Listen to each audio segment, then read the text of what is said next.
How can a museum help commit genocide? The Guimet Museum in Paris recently decided to erase all mention of Tibet. They instead replaced it with Himalayan world. When Tibetans and the international community called them out, Guimet defended the decisions, claiming that all museums do this. But we're here at the Met today in New York City, and funny enough, Tibet is everywhere.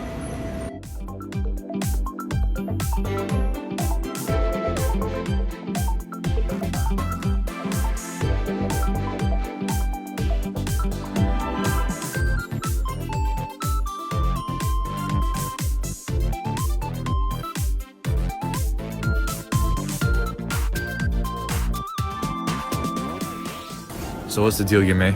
Are you scared of the word Tibet? Or is there something more going on? Yannick, no amount of CCP money is worth your integrity. Tibetans won't back down until Tibet is in its rightful place in Guimet. Free Tibet.